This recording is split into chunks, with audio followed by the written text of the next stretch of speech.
One thing that I'm excited about in being here today is that at a lot of the expos, there's not a lot of focus, or I haven't seen, I'm starting to see more of it, not a whole lot of focus about how to work with your fears or anxiety or confusion or even your anger when you're riding your horse and working with your horse.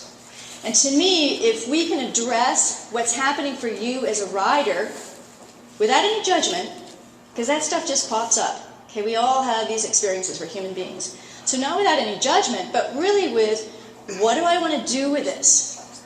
What's happening here for me and what do I want to do with it? And if we can work from that place, what happens with the horse is the horse starts to think, okay, I've got a rider here that's willing to be a herd member with me because this rider is paying attention to how he or she feels inside.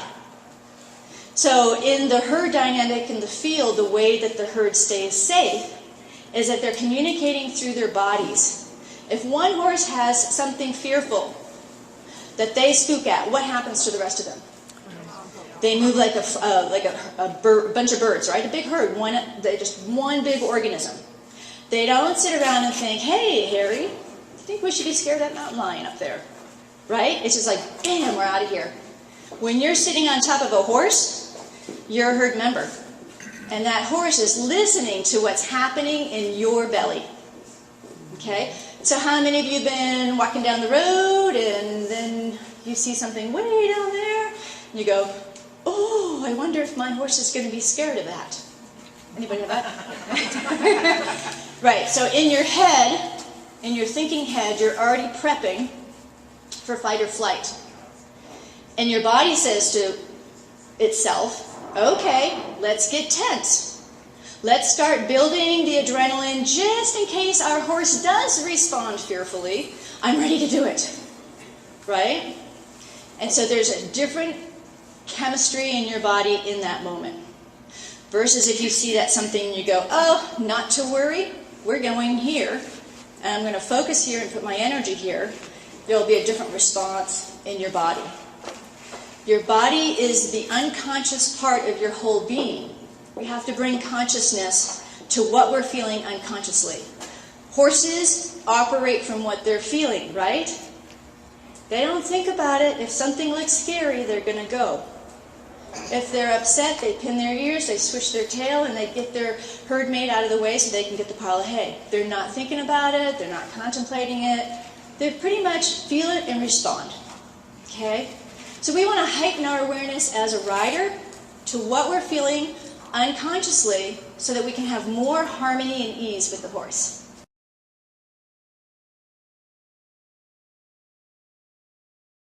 You were talking about the body doesn't know the difference between the fear and excitement, but obviously the horse does. Well, you know, I was thinking about that the other day, and I thought to myself, probably the horse does. The response is going to look really, really similar. There's going to be a lot of movement in the horse, and the horse is going to be wanting to do something. So in that sense, whether it's excitement or fear, their response is going to look really, really similar. It's like if you're really excited about getting on a trail ride, like I'm just itching to go again with the warm weather, you know, and just getting my whole self ready, getting the horse ready. So just be even keeled. Yeah, this is the thing. Be even keeled. So, like I took my guy Moon. He's a ranching horse. He loves to go get cattle. He's typically mellow yellow. He's a buckskin. Totally mellow guy. I take him up to the home ranch and we're going to go out there and get some cattle. And I was on like the biggest jigging horse I've ever ridden in my life. It was like, where did my horse go? Right?